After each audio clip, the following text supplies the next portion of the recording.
Tudo bom, doutores e doutoras? Eu sou o Dr. Anderson Gomes, advogado especialista na área civil e criminal. Hoje eu queria estar aqui conversando com vocês acerca da ação monitória, exclusivamente da área civil. Eu queria mostrar para vocês um pouquinho de como se procede a ação monitória de acordo com o novo Código de Processo Civil 2015.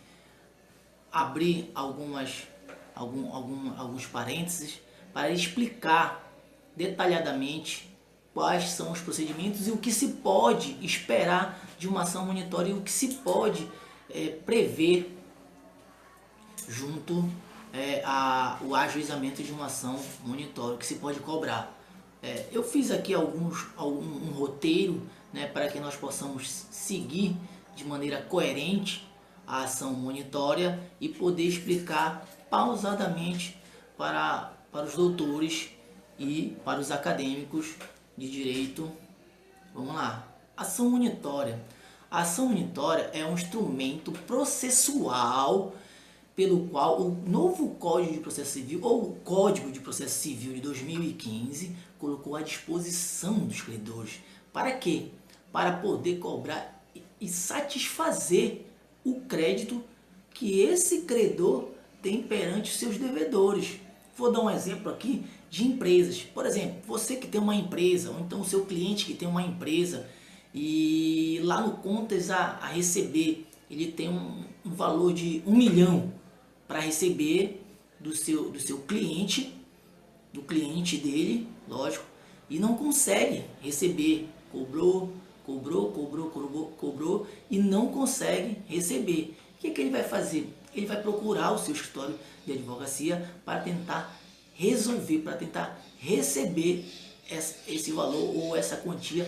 E você também pode trabalhar angariando cliente para o seu escritório. E são valores bem interessantes, muitas das vezes, que a gente consegue fechar com empresas, e valores que nós conseguimos realmente obter grande êxito. Então vamos lá. O que se pode pleitear através de uma ação monitória? Quantia certa, coisa fungível ou infungível, coisa móvel ou imóvel determinada, ou uma obrigação de fazer e de não fazer. Essas são alguns exemplos que se podem cobrar através de uma ação monitória.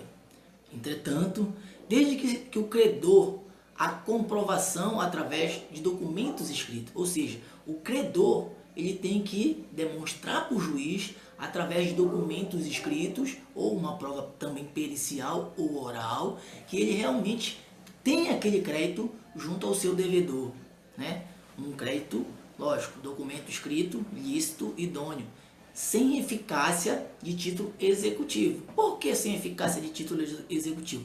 Porque se ele tiver eficácia de título executivo, nós podemos entrar diretamente com uma ação de execução, que havia mais célere, mais rápida. Mas como ele perdeu essa eficácia de título executivo, nós temos que entrar através de uma ação monitória para que nós possamos pleitear esse crédito do nosso cliente através da ação monitória mais rapidamente. Porque se entrarmos com uma ação de procedimento comum, o rito é muito longo, a fase de conhecimento. Então, quando nós entramos diretamente com uma ação monitória, nós pulamos esse rito do procedimento comum.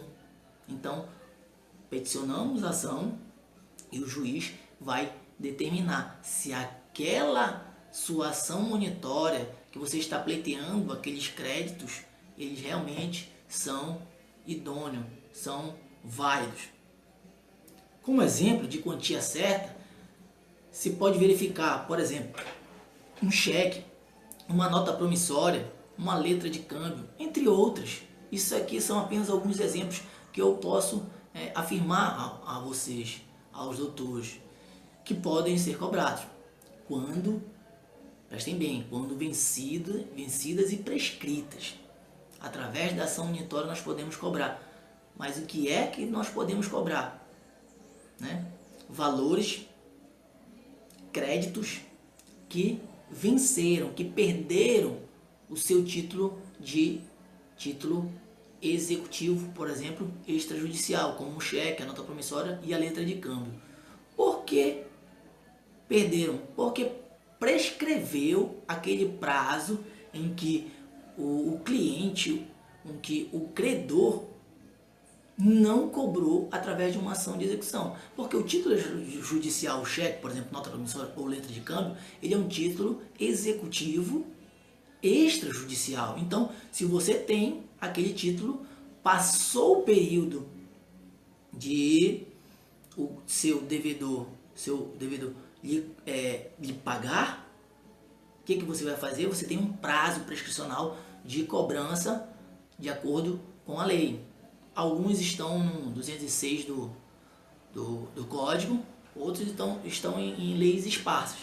Mas você tem um período de 2 anos, de 3 anos, quando não tem especificamente na lei, são 10 anos. Então, por exemplo, o cheque são 6 meses. Quando você tem esse período e você não cobra ele através de uma ação de execução direto, de título extrajudicial, prescreveu esse prazo, aí, meu amigo, ele perde o título, ele perde o teor de título executivo. Aí você não pode mais executar porque ele não tem mais esse condão de título executivo. Aí você tem que entrar com uma ação monitória.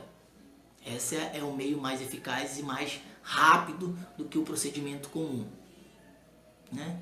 O artigo 700, 701, 702 do Código de Processo Civil, ele esclarece, ele deixa claro com relação à ação monitória de todos os seus procedimentos que nós iremos trabalhar aqui e explanar aos doutores. Por exemplo, cheque. Na falta de pagamento, o credor tem exatamente 6 meses.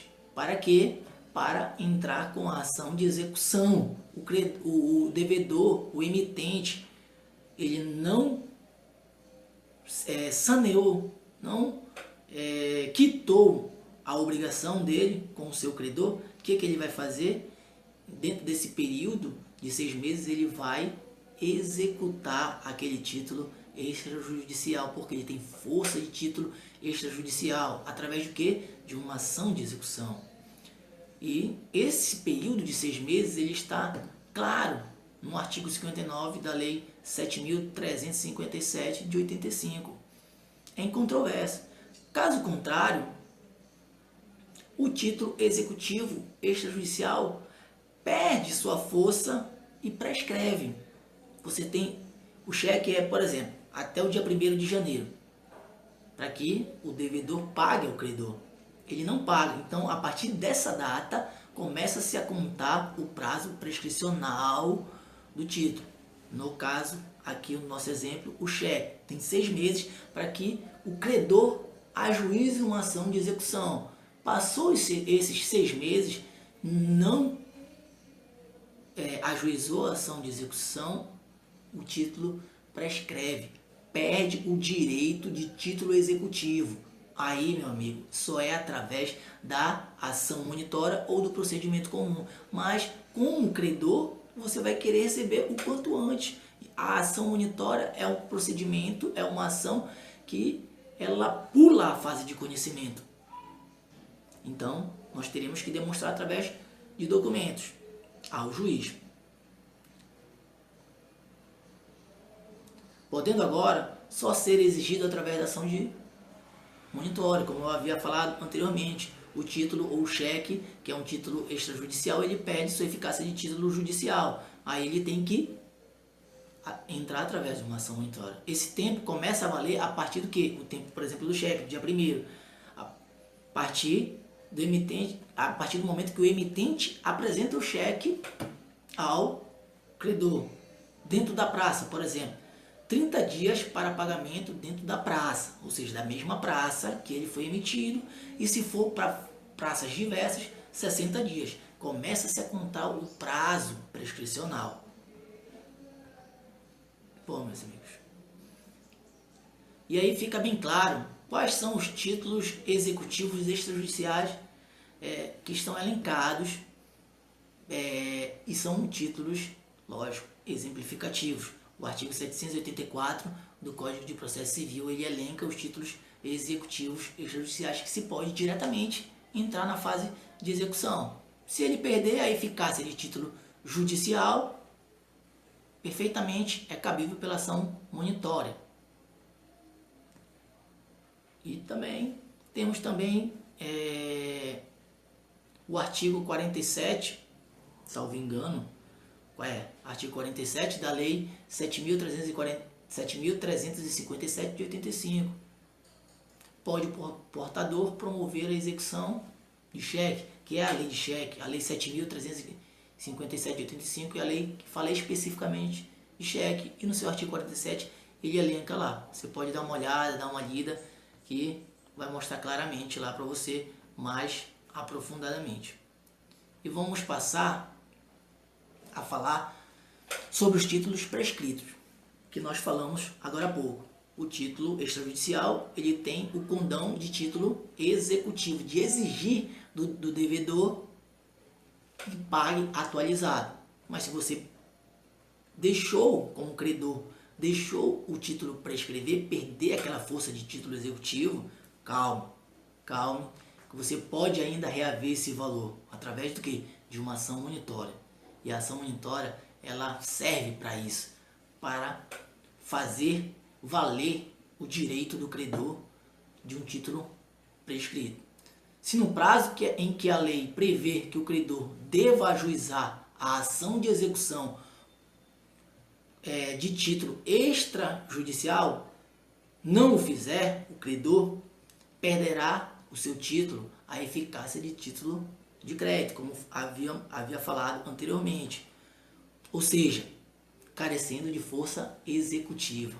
Não mais tem título de força executiva, que não mais possui. Portanto, se tornado prescrito por não cumprimento da obrigação de fazer no prazo estabelecido em lei, isto é, o credor perdeu o prazo e não poderá mais, através da via da execução, da ação de execução de títulos, conforme súmula 600 do STF, que diz assim: a ação executiva contra o emitente, ou diga-se o devedor e seus avalistas, ainda que não apresentado o cheque ao sacado no prazo legal, desde que não prescrita a ação cambiária, diga-se a ação de execução.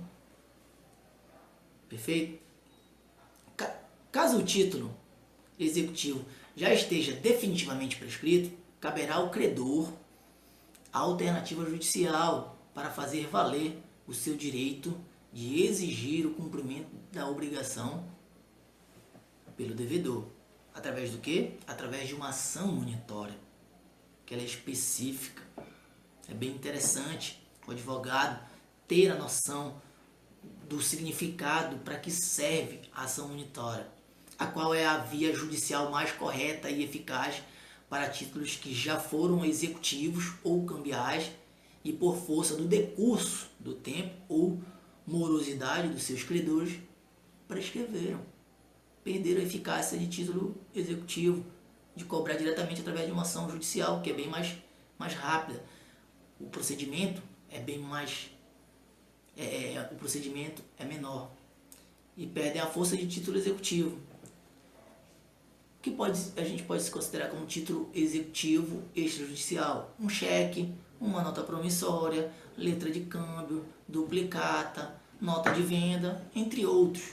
E são alguns exemplos, são exemplificativos, os quais se fundam, como eu havia dito também, em provas da relação jurídica entre as partes, entre o credor e o seu devedor.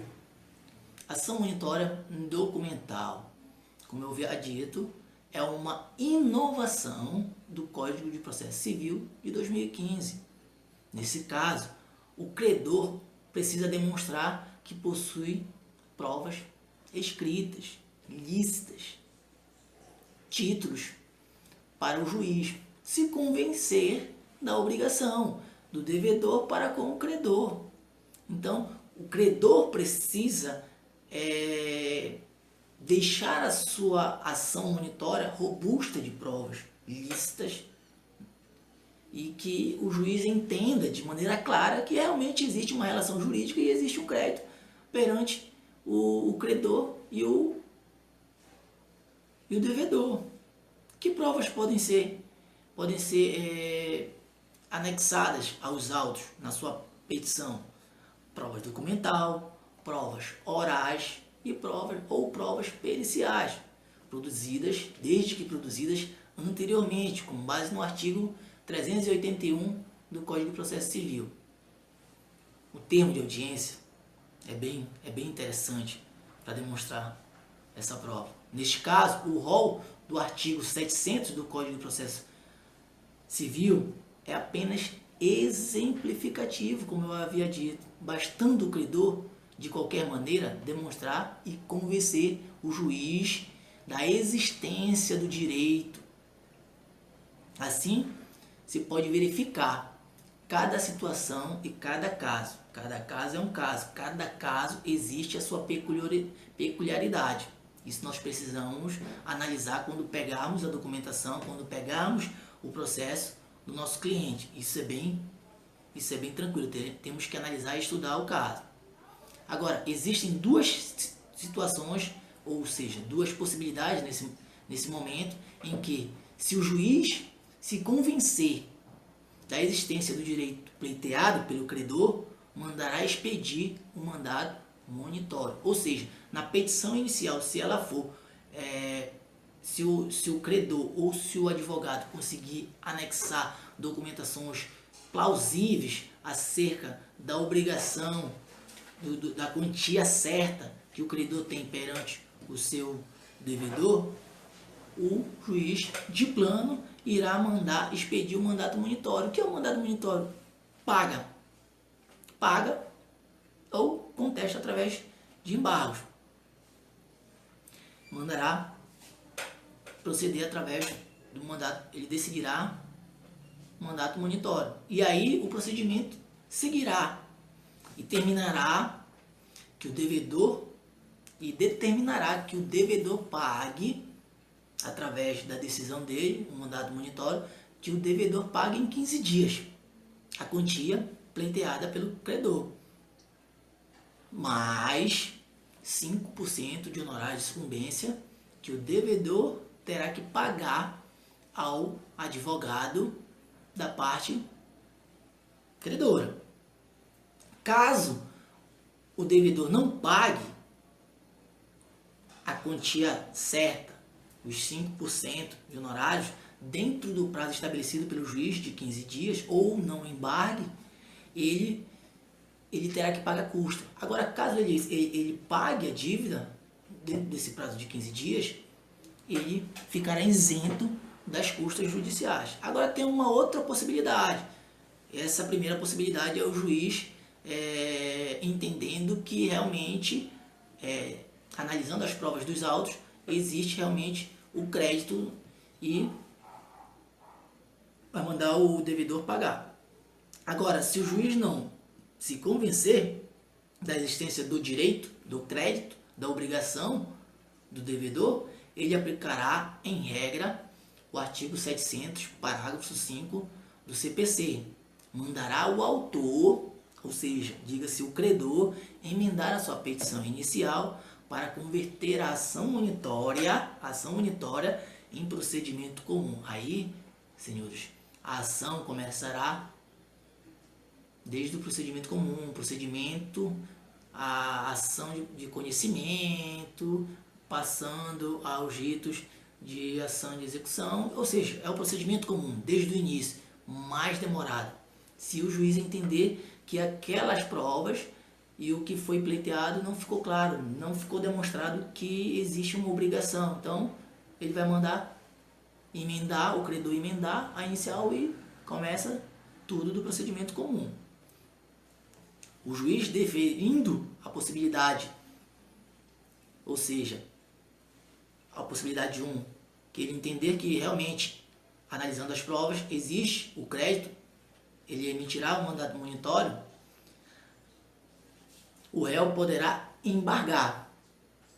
no prazo de 15 dias e poderá alegar como defesa. Vejam bem, o juiz ele entendeu que aquelas provas colocadas nos autos foram suficientes para demonstrar para ele que o devedor realmente tem uma dívida com o credor.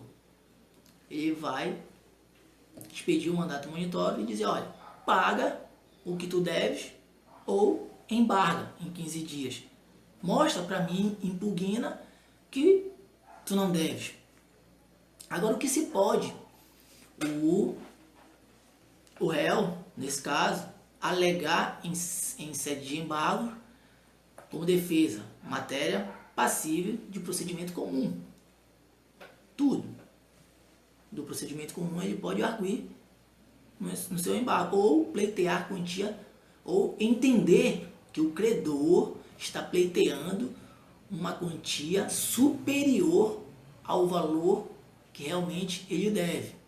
Entretanto, vejam bem, nos embargos o devedor ele precisa demonstrar através de um demonstrativo de valores que aquele valor pleiteado pelo credor está em excesso, está excedendo o que realmente ele deve. Ele vai ter que fazer um demonstrativo de cálculo e mostrar para o juiz que o valor é menor. Porém, se ele embargar por excesso de cobrança, o credor, a ação, e não apresentar o demonstrativo de cálculo para provar para o juiz que existe um excesso, e esse embargo e esse excesso for o único fundamento do embargo, será rejeitado de plano pelo juiz e aplicado uma multa de 10% sobre o valor da causa, que será destinado ao credor. Por que ele aplicará essa multa? Porque se ele entender que aquele embargo ele é exclusivamente protelatório, de má fé, apenas para fazer com que a ação fique com esse efeito suspensivo, protelar a cobrança, ele vai aplicar a multa de 10% sobre o valor da causa, que será revertido para o credor. Percebam, a oposição dos embargos tem efeito suspensivo. E quando o credor ele ajuiza a ação monitória e o juiz acata aquela ação monitória, entendendo que existe um crédito perante o devedor, ele vai expedir um mandato monitório, abrindo prazo para o devedor embargar ou pagar a dívida. Quando o devedor ele embarga aquela ação, ele faz com que a ação monitória de cobrança aqui, ela fique com efeito suspensivo até o julgamento do embargos, em primeiro grau. Isso está elencado no artigo 702, parágrafo 4º do Código de Processo Civil. O autor da ação monitória terá o prazo de 15 dias para embargar. Artigo 702, parágrafo 5º do Código de Processo Civil. Agora, vejam bem, rejeitados os embargos, constitui-se o título executivo judicial, diga-se sentença. Ou seja, ação monitória, mandado monitório, o devedor embargou, o juiz suspendeu o efeito da ação, julgou o embargo e o embargo foi rejeitado. O que acontece? O juiz vai decidir a ação monitória através de uma sentença, decisão final, e ela se tornará uma sentença. E o que acontece? Aquela sentença ela vira título executivo judicial. Aquele título que era extrajudicial passa a ser judicial. Segue o processo. Caso o devedor não pague, o credor executará o título agora judicial, através de uma ação de execução. Isso está no artigo 702, parágrafo 9 do Código de Processo Civil. Para finalizar, se o juiz entender que o autor da ação monitória propôs indevidamente ou de má fé, mandará o responsável, ou seja, diga-se aqui o credor, pagar a quantia de 10% do valor da causa ao réu. Eu, credor, ajuizei uma ação monitória de má fé e o juiz entendeu que foi de má fé ou indevidamente, ele irá decidir em que o autor pague 10% ao réu pelo dano causado do valor da ação. Agora, se o réu opuser, o devedor opuser o embargos de má fé protelatório, quem pagará essa multa de 10% do valor da causa é o réu para o credor. Bom, meus amigos, não sei se ficou realmente claro. Eu tenho um material em PDF que eu posso mandar via e-mail. É só vocês me mandarem o e-mail de vocês. Depois vai aparecer aqui o meu e-mail para que vocês me mandem pedindo esse material em PDF. Eu posso mandar sem problema nenhum aos amigos. Podemos trocar informações. Espero que tenha ficado claro o que significa a ação monitória, para que ela serve a ação monitória. E fique com Deus, e num próximo momento nós nos veremos falando acerca de outros temas. Fique com Deus. Um abraço.